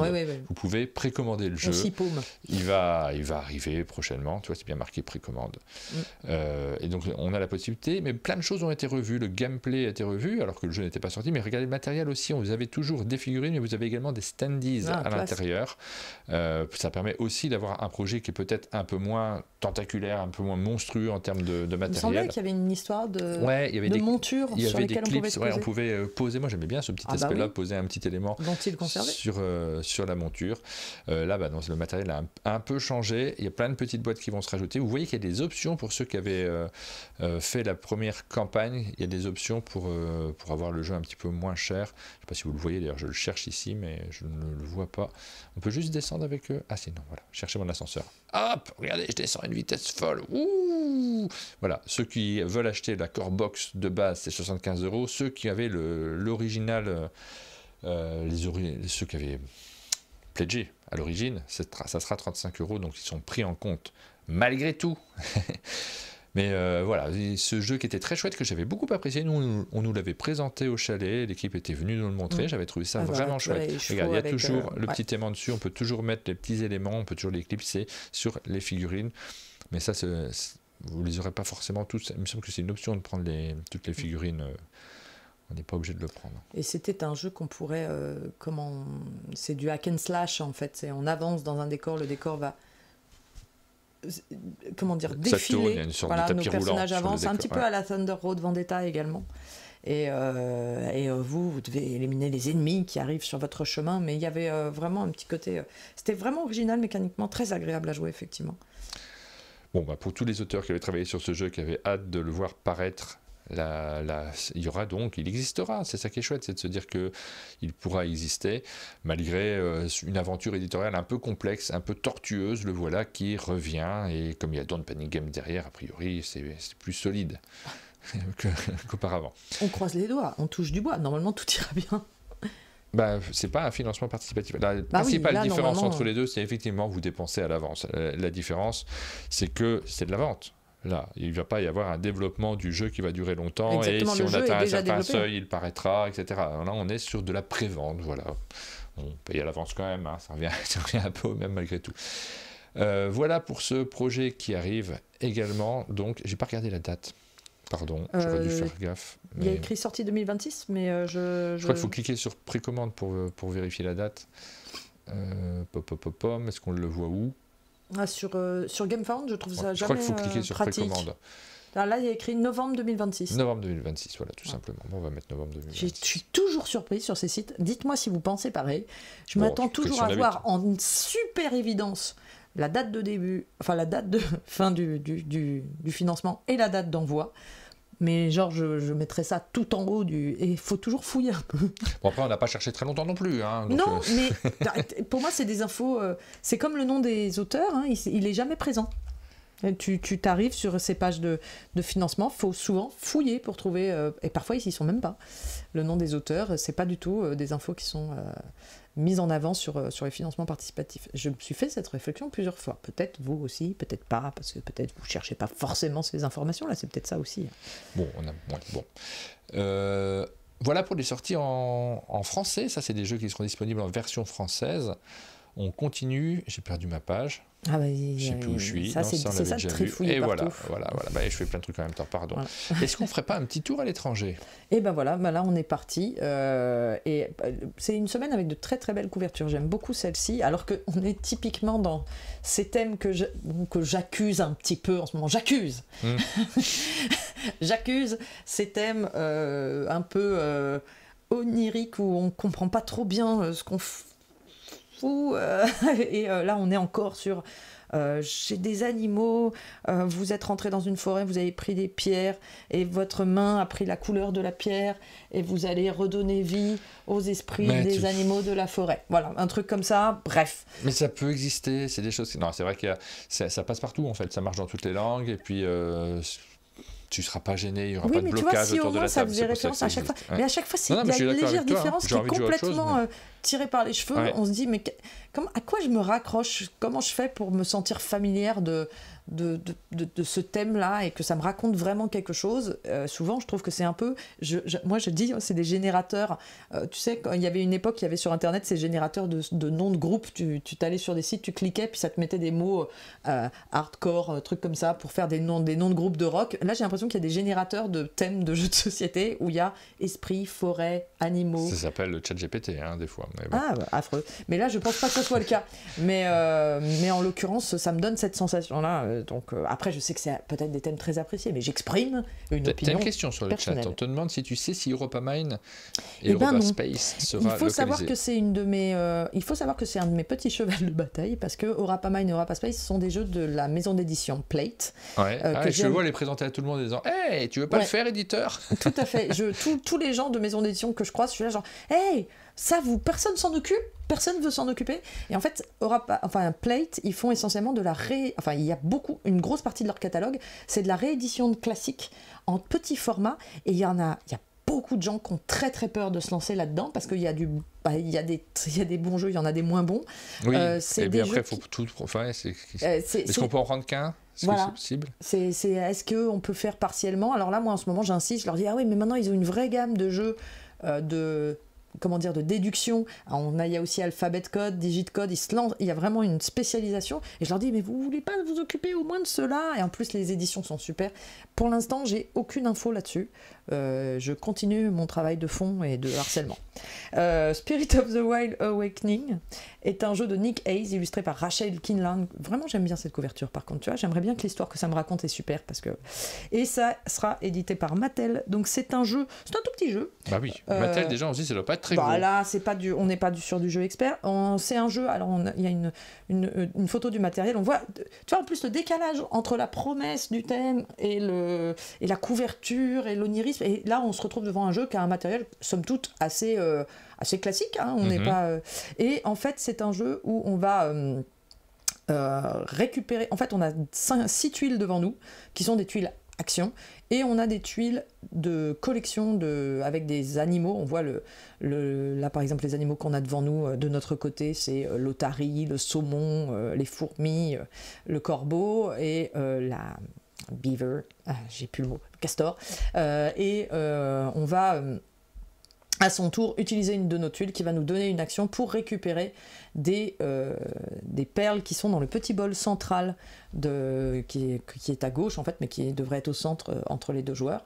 C'est un jeu de 2 joueurs, si je dis pas de bêtises, et en fait on va récupérer des perles et on va devoir les collectionner selon des règles qui sont marquées sur chaque plateau, et en fait ça va être le tempo auquel vous allez choisir de faire telle ou telle action. Je récupère une perle, j'en récupère 2, j'en prends une, j'en remets dans la coupelle, est-ce que je redonne du choix à mon adversaire, etc. C'est le premier, c'est celui qui a le mieux rempli ses plateaux quand la fin du jeu est provoquée qui gagne la partie. On a ici des effets spéciaux sur des cartes illustrées de façon assez chouette.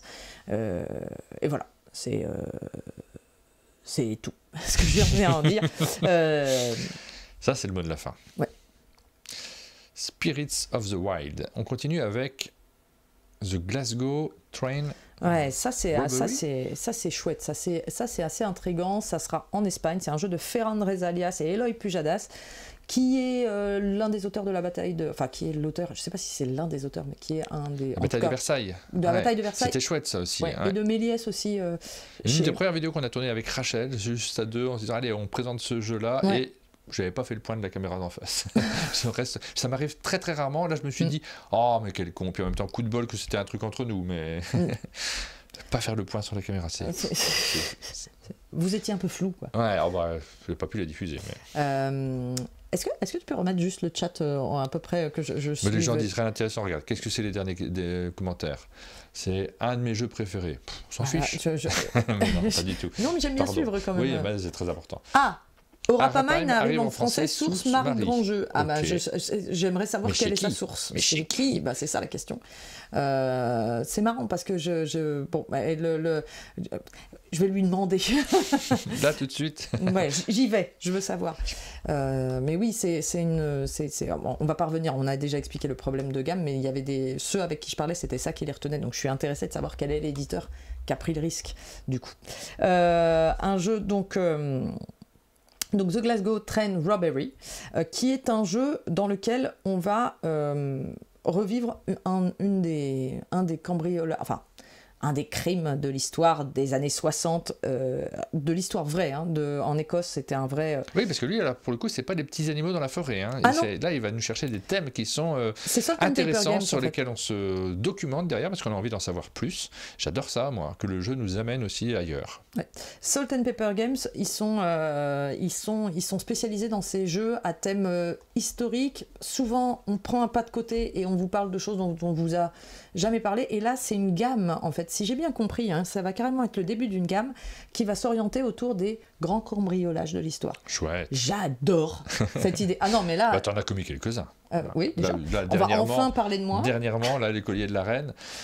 Qui te vont très bien d'ailleurs, je te dis, tu me les as ramenés au chalet, c'est waouh, je te trouve incroyable avec. Je m'attendais pas à ça, hein. Vraiment. Il y a trop d'informations là, il y a trop de blagues, j'arrive pas. Entre moi avec des bijoux et moi qui les vole, ouais, c'est ça. Bah oui, parce que t'es concentré à autre chose. Ça t'empêche de te concentrer sur les blagues. Il faut que je le fasse avant ça, noter les jeux. Et il faut qu'on fasse les fiches avant en réalité, parce que là, on se rend compte que ça sera utile pour notre outil. Et il y a plein de choses sur lesquelles on est en train de s'adapter, d'inventer ce qu'on va faire plus tard sur un monde de jeu, et donc vous voyez, on a des adaptations en live parfois. Bah oui, mais c'est des ça évolutions. progresse, ça s'améliore, c'est incroyable un monde de jeu. Et donc The Glasgow Train Robbery est un jeu coopératif dans lequel vous allez essayer de réaliser ce casse, qui est en fait j'ai plus le mot, qui est une attaque de train. Une attaque de train, puisque c'est marqué dans le titre. On a vraiment des informations très très pointues sur ce jeu. J'adore, encore une fois, j'adore l'esthétique qui est choisie par Salt and Pepper. C'est le même... alors, c'est pas le même. Là, je vois, c'est Ravi de Castro. Je suis pas sûre que ça soit le même que d'habitude, mais il y a une unité dans leur façon. Avec, c'est toi qui m'a... C'est la ligne claire, c'est ça Oui, c'est la ligne claire, visiblement. Ouais, on a vraiment un petit côté bande dessinée. Alors, c'est pas moi qui l'ai inventé, hein, mais... Oui, mais non, mais c'est... non, mais c'est parce que moi, je sais pas. Quand on dit « Ah, ça fait bande dessinée des années 80... la ligne claire, c'est très facile à comprendre. C'est juste un trait et une couleur au milieu. C'est pas plein de petites hachures. Le trait sert juste à délimiter les différentes couleurs. Ouais. Et on a un petit style presque Blake et Mortimer ou Tintin, un petit peu. Et moi, j'aime bien ce style-là. Et donc, dans ce jeu, on va avoir un train qui se dirige vers Glasgow. Et ce train... C'est ce qui va timer le jeu, en fait. On va avoir un temps limite pour réussir à réaliser le casse, et on va avoir des cartes, et il faut réunir les outils nécessaires au casse, il faut planifier le tempo. En fait, ça va être une coordination entre les deux joueurs pour réaliser le casse en temps et en heure. Je trouve l'idée super, je trouve l'idée de cette gamme absolument super. Je vais surveiller ça de vraiment très très près, ça vient juste de popper. Un des plus casses du 20... Alors, Ombre-Lame, si tu mets pas tous les mots dans ta phrase, un des plus casses du XXe siècle. Un des casses les plus classes. Un des casses les plus funky. Les plus funky. On a envie de jouer à ça, en tout cas. Moi, j'aime bien ce genre de thème. J'ai envie de me lancer dans la partie, j'ai envie de découvrir, j'ai envie de me documenter derrière. C'est pas une posture. Oui, oui. C'est pas, oh là là, moi j'aime bien la culture. Non, c'est vraiment... non, mais c'est vrai, ça peut donner cette impression-là. C'est que ça me dépayse. mais c'est exactement ça. C'est exactement ça. Et moi, c'est bizarre, mais les thèmes dont on parle, quand je dis les animaux, la forêt, les esprits et tout ça, ça me dépayse pas du tout. Et ces choses-là me donnent l'impression de vivre des aventures vraiment fortes, quoi. Ah, ça, je connaîtrais jamais, j'aurais jamais fait ça, je vais vivre ça. Ça me fait découvrir quelque chose. Mais ça n'a rien de... Oui, non, c'est pas l'élitisme culturel à tout prix, c'est pas ça du tout l'idée. Vraiment pas. En ce moment, on a en financement participatif de ces éditeurs canadiens KTBG, River Market, qui est un jeu de Roberta Taylor, qui a fait Creature Comfort et Café Bara. On en parlait hier parce que Aline elle a dit qu'elle aimait bien Creature Comfort. Et c'est en ce moment en cours de financement participatif. Il y a une version française qui est dispo. Donc j'aurais pu le mettre. Mais bon. Oui, en français. Oui, mais en fait, l'éditeur est vraiment là. Est-ce que ça sera distribué en France? C'est ça la question derrière? Bah, s'il y a une VF, peut-être. Peut-être, ouais. Alors là, j'ai mis sortie VO 2027, règle, c'est pas pour ce jeu, c'est pour un autre qui est juste en dessous, donc ne regardez pas le sortie VO 2027. Et dans ce jeu, en fait, on est toujours dans ce même type d'univers que de Creature Market, c'est des animaux anthropomorphes qui vivent de la petite vie quotidienne. Au moins on comprend ce qu'on fait. Et là, on est sur un jeu de Randall Game. Alors là, la mécanique a l'air plutôt sympa. En fait, on va avoir un petit personnage qui va se balader de carte en carte à son tour. Soit on va se déplacer, en fait on a des cartes en main, soit on va se déplacer avec ces cartes parce qu'elles ont une valeur de déplacement pour aller sur une autre carte et se déplacer sur ces cartes et récupérer l'action de la carte qu'on joue, c'est-à-dire récupérer des ressources, etc., etc. Soit on va pouvoir construire de nouveaux bâtiments et en fait ce sont plein de petites... C'est le marché autour de la rivière, en fait, vous voyez, il y a plein de petits bâtiments et quand vous construisez un nouveau bâtiment, un petit peu à la manière d'un Caylus, vous allez mettre votre petite maison dessus et les autres vont pouvoir l'utiliser et voilà, ça a l'air d'être ce genre de mécanique Caylus bref, il me reviendra pas, il y en a un autre. Voilà, c'est des fois Great Western Trail. Non, ouais, aussi, par exemple, pourquoi pas. Et avec un principe de Randall Game, c'est-à-dire vous avancez votre petit personnage en piste en rond, vous faites le tour comme ça, vous prenez des ressources, vous dépensez vos ressources dans des bâtiments, vous faites le décor. Dès qu'un personnage a placé ses 5 maisons, donc construit 5 bâtiments, la partie s'arrête et on regarde qui a gagné. Alors je sais pas si c'est un déclenchement de victoire ou pas. Johan Levé nous dit Europaman, ça sera chez Labo Ludique, très un bien. éditeur qui se développe sacrément en ce moment. C'était un plutôt tout petit éditeur à l'origine, et là maintenant on voit quelques jeux qui arrivent. Est-ce que Johan, qui est dans le chat du coup, sait si ça sera particulièrement Europamine ou si c'est un accord avec la Je dirais Plate. particulièrement Europamine. J'ai l'impression que c'est particulièrement Europamine, qui a déjà eu un peu de succès, même en version originale en France. Et j'en profite pour dire qu'ils ont annoncé, ces mêmes éditeurs, il y a un financement participatif qui viendra en 2026, ça sera Pack and Paddle. C'est un jeu de Ben Rosset et Mathieu O'Malley, qui sont les auteurs de Fromage, de Between Two Cities. Là, on est sur des auteurs de jeux un peu plus costauds, illustrés par Emma Gall. Et là, l'idée, c'est on va partir en camping, tout simplement. Le pitch du jeu, c'est décrocher, déconnecter de votre vie de tous les jours. Prenez votre sac à dos et votre barque. Est-ce que tu aimes le camping, toi? Voilà, et partez... Non. je suis obsédée par les petites bêtes, le froid. J'ai un problème avec la pluie qui tombe. En fait, j'ai fait certaines nuits en camping particulièrement... trempé, où l'eau rentre dans la tente, où on dort dans 25 cm d'eau jusqu'au cou, et je pige pas l'intérêt du camping. Si, quand il fait beau et chaud, dans un endroit où on est bien, et voilà. Ok, pardon, je ne te poserai plus de questions. Mais comme le camping souvent implique des nuits où il pleut, mais l'ambiance, l'apéro chez le voisin, jouer aux boules, tout cet aspect-là. Ce truc. Ah non, mais non, moi de toute façon. Non. Si c'était du camping, ça serait du camping sauvage. Les soirées beaufs. Mon Dieu. Pénélope travaille son image en direct. On va nous traiter de snob après. Non, c'était toute seule là, je te laisse tranquille là-dessus. Oui, non, mais alors. Non, moi j'ai rien dit. Non, mais en vrai, je dis ça et c'est faux. Je déteste pas, moi. En fait, ce que j'aime. tu vas pas me lancer sur la critique de camping quand même. Si, bah si, tu peux tout critiquer. Je Oui. peux te lancer sur n'importe quoi. Oui, je j'ai sais un que tu avis vas- sur les campings. Ouais. J'aime bien les campings où c'est vraiment un peu roots, un peu familial, avec Ouais. un petit bar sympa et tout. J'aime pas les campings. Mais avec une super douche hyper propre. Ouais, voilà, faut et Faut que puis- ça soit bien tenu, c'est important. Les trucs un peu sauvages. J'aime pas les campings avec 12 000 animations, la Ouais. musique, Franck Dubosc, non. le parc aquatique. Non, ça, non. Pas c'est- Franck Dubosc non plus. je- Bon, Voilà, ça, en camping fait, Georges Clooney, quoi. si dans le camping, c'est pas, si dans le camping c'est juste l'économie qu'on cherche et pas un peu, en plus c'est cher maintenant ces trucs-là, je dis n'importe quoi, mais c'est pas le plaisir d'être dans la nature avec un petit feu de bois, et griller des saucisses. Oui, carte postale, quoi. Voilà, Toi, ça- tu veux vivre dans une carte postale, Oui. tu veux pas vivre. Ah bah de Ça façon- dépend de la carte postale, encore une fois. Bon, passons à autre chose. Voilà, Joël qui a fait du camping dans les grands parcs américains semi-sauvages, c'est génial. Ça, j'imagine que tu vois ça. Il y a des petites bêtes, voire même des grosses bêtes. Hein. Oui, je veux mais pas être, tu prends un van. Je veux pas vous casser votre truc, mais bon. Bon, ça suffit. On n'est pas là pour parler de camping. Si, À chaque fois, il me on parle perd. de tout.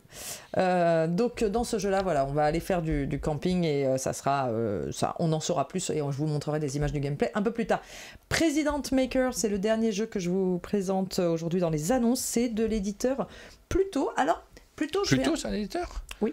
Wow. Ouais, il s'appelle Pluto. Avec, Pluto. je pense que c'est plutôt relatif à Pluton. Ah, zut. Ça, J'avais des rêves, là j'étais parti sur un truc. Ça me plaisait beaucoup. Alors en fait, je sais pas si je préfère pas quand tu trifouilles ton ordinateur. Je me demande, tu vois. C'est un jeu de Bong Guan-Ju illustré par Wang Jinjil qui sera édité par donc Pluto, je l'ai dit. Alors il y a un truc qui me stoppe. Je me pose des questions sur cet éditeur et je vais aller me renseigner. Je voulais le faire avant, mais j'ai pas eu le temps. Tu vois, c'est exactement la même mise en page et le même Oui. illustrateur que les jeux Plate. Et, Ah. et on est en Corée. Ces deux éditeurs de Corée du Sud, je pense qu'ils sont en lien très proche. Bah, Est-ce c'est que surtout c'est le même illustrateur. oui, alors c'est le même. Oui, mais même, tu sais, la façon dont c'est la typo, les petits symboles, etc. en haut, c'est exactement la même charte graphique que les jeux Plate. Ils sont côte à côte en festival. Et je vais essayer de me renseigner sur pourquoi il y a une distinction entre ces deux. Alors je me suis demandé, est-ce qu'il y en a un qui est plus dans la création de jeux et l'autre plus dans... Mais bon, c'est pas vrai puisqu'il y a eu Europa Space chez Plate. Donc, mais c'est clairement... Ils sont liés, ça c'est une évidence, même il y a quelque chose qui a l'air d'être assez proche. Ok. Voilà. Mais Après, tu peut-être sais, que quand c'est tu vas juste sur que le. c'est, Quand tu parce vas. que ça, même, Quand tu vas sur le stand français à Essen, tu dis, tous ces éditeurs français sont non, peut-être c'est liés par vraiment, quelque regarde, chose. si tu mets une couverture de jeu Plate, c'est exactement la même mise en page au niveau du nom de l'auteur et de l'illustrateur et les mêmes iconos. Alors, soit Lequel? l'illustrateur... Cite-moi un jeu Play. J'en sais rien, moi, Europa Mine. Bah ouais, mais non, mais Ropamine, je trouve que ça ressemble pas trop, moi. Bah, tu peux mettre Gangster, là, qui vient de sortir, par exemple. Je vais taper Ropamine et regarder Plate. Hop. Après, on aurait pu aller sur le site de Plate, hein, tout simplement. Est-ce que je dis une bêtise, tu vois? J'en sais rien, je ne sais tu pas vois, si tu c'est dis. le même... Ah bon? Bah si, oh là là, nom de Dieu. C'est pareil? Oui, Ah. c'est... Il y a le titre en haut, quoi. Non mais Ah, Non, mais je veux- mais il le fait exprès, c'est pas possible. Tu vois la petite ampoule avant le nom de l'auteur Ah, une et petite ampoule. Ah, non. le petit pinceau avant le nom de l'illustrateur, c'est exactement les mêmes. C'est une charte graphique, ça, je suis pas folle dingue, tu vois, c'est tout Ah, une pareil. petite ampoule, un petit pinceau. Ouais. Ouais, il fait exprès, Pénélope. Merci, barricadé, je sais, mais c'est pour me faire tourner en bruit. Mais il n'y a pas le monsieur qui tend la main, là. Ah non, il fait pas exprès. C'est vrai que le Pluto, Pluto, il est marqué Mais- aussi et en puis c'est bas la à même droite. taille de boîte, c'est un peu... Plate. Tu vois, Oui, bah, ok. Je suis fatiguée. Je suis fatiguée. Moi, j'essaye d'élever le débat. Je sais pas. Je reviendrai jamais. Président Voilà, Maker, je t'ai President pas demandé Maker. pour qui tu votais aux prochaines élections. Ah bah ça, c'est une question facile. Merci beaucoup de ce moment de gêne intense. Eh bien non. Ah, tu rentres pas dans le piège. Ah, je ne parle jamais politique. Je ne rentre pas dans ces pièges-là. Non, j'ai un avis sur tout, mais enfin, ça va 5 minutes. President Maker est un jeu dans lequel, tout simplement, vous allez essayer d'être le président. On est tous candidats autour de la table à la présidence. Ça me va bien, moi. Par contre, ça, tu vois, ça, moi, je veux bien jouer. Tu vois. Je veux bien être président. Je veux bien être président, je veux bien être dictateur. Moi, ça me va très très bien. Ouf. Après, il faut que les gens votent pour toi. Hein. Oui, il faut arriver par le vote. Mais après, c'est une fois qu'on est installé, tout va bien. Et donc, et ça va être un jeu de vote. Alors, je ne sais pas sur quel type de mécanique ça va se reposer exactement, mais on essaye de remporter des voix à chaque manche, et il y aura une manche finale, et c'est une association des manches finales et des manches en cours qui vont faire que hey, c'est toi le président autour de la table. Petit jeu. Alors, j'ai pas tout à fait compris, pour être tout à fait honnête, mais ça a l'air d'être quand même une question de zone majoritaire et d'influence. Donc, est-ce que ça va être de convaincre les autres autour de la table sur des sujets ou des voilà, mais on va organiser des meetings, gagner le soutien du public grâce à ces politiques et recourir à des manœuvres, et on va avoir 2 tours d'élection avant le vote final. Genre de jeu qui peut m'amuser, moi. Tu vois, autant jouer à un jeu de thème politique, mais jouer soi-même un candidat aux élections, moi ça peut beaucoup m'amuser. On aura de la gestion de main et de la sélection d'actions simultanées. Et voilà, moi j'ai fait le tour, hein. On en reparlera peut-être aussi de ce jeu. On aura de la gestion de main, mais on n'aura pas mine. Il y avait quelques extensions, donc Bookshelf, Parks Europe. J'aime bien, je rajoute comme ça des photos lancées. Comme ça. Bookshelf, c'est la même chose que, tu sais, ce petit jeu que je t'ai montré, Barbecubes, où avant c'était le camping justement avec tu mettais un campfire. Merci Martin, pitié, continue. Vous êtes vraiment pas cool avec moi. J'aurais fait de mal. Je suis là pour animer cette émission. Je suis torturé jusqu'à la moelle. Bookshelf, c'est un jeu dans lequel vous allez c'est un jeu de dextérité avec une petite pince comme Barbecubes, et vous allez devoir essayer de ranger les livres et de les voilà, faut pas que ça tombe comme Barbecue. Est-ce que ça serait en liaison avec ta minute culturelle? Ouais, t'as vu? Ouais, on enchaîne du coup. J'ai fait exprès. Et du coup, juste, il y a Parks Europe, c'est la version de Parks, mais avec les parcs européens, et ça c'est chouette quand même aussi. Le jeu était très beau, donc. C'est comme Barbecubes, oui, Joël, qui aime bien Barbecubes. Justement, petite minute culturelle, tu te demandais si tu en avais déjà parlé. Donc alors, le problème, c'est que tu en as parlé sur ta chaîne, donc les gens ne sauront pas dire si tu en as déjà parlé sur celle-ci, s'ils regardent aussi ta chaîne. Tu nous parles de Tiny Book Shop. En fait, je me suis dit, si je devais faire jouer Aline à un jeu de société, un jeu vidéo. Si j'arrivais à la mettre sur un jeu vidéo, c'est pas gagné. Ça serait lequel? Je pense que si celui-là j'y arrive pas. C'est les jeux de quiz. Oui, c'est vrai, il y a les jeux de quiz. Mais moi, j'appelle pas ça... Enfin, pour moi, un jeu de quiz n'est pas un jeu vidéo. Ouais. Mais un jeu vidéo où on gère une petite carriole de bibliothèque. Alors, c'est pas bibliothèque, le mot, c'est une petite librairie ambulante. Et où on va sélectionner les livres qu'on va mettre sur ces étagères, gérer les clients qui viennent à l'intérieur. Enfin, en gros, sélectionner les types de livres en fonction du lieu où on a posé ça. Par exemple, si vous êtes avec votre petite carriole, si vous êtes en bord de mer, vous allez choisir peut-être plus de livres sur la géographie, le voyage, parce que vous savez que les personnes qui se baladent ici... mais tu vois, le thème est les livres, mais la mécanique n'est pas les livres. Là, on est sur un jeu de rangement d'une certaine manière. Ouais, mais attends. Je suis pas sûr que ça passionne Aline, ça. Attends, parce que justement, au début, je commence le jeu et je me dis, oui, bon, d'accord, on gère des stocks, on gère des types de clients, on décore sa petite carriole. C'est mignon, mais c'est... moi, ça me plaisait déjà comme ça. Hein. C'est vraiment, je trouve que ça marche, parce que quand on aime bien les petits jeux de gestion, ça fonctionne. Descends un petit peu, tu vas voir. Non, si j'avais ça. C'est pas la souris, moi je suis obligée de. Voilà, donc ça, c'est les endroits où tu vas pouvoir te poser, mais descends encore un petit peu. Encore un petit peu. Encore un petit peu. Ouais, je l'ai mis en dernier, c'est ridicule. Il y a un moment où tes clients, ils vont venir te demander des conseils de littérature. Et ils vont te dire, voilà, j'aimerais bien lire un livre d'aventure qui m'emmène à tel endroit, et on va te proposer des titres. C'est-à-dire que tu sais que tu as Treasure Island ou Les Trois Mousquetaires, et il va falloir que tu trouves le livre qui correspond le mieux à la description. Et là, je suis désolée de le dire, mais il y a une nécessité d'avoir une petite connaissance littéraire, parce que alors on a un petit résumé, mais on voit là, c'est vraiment marqué Robert Louis Stevenson, publié en 1880, 247 pages, et on est censé un petit peu les connaître. Ça peut pas être... et donc, tu vas...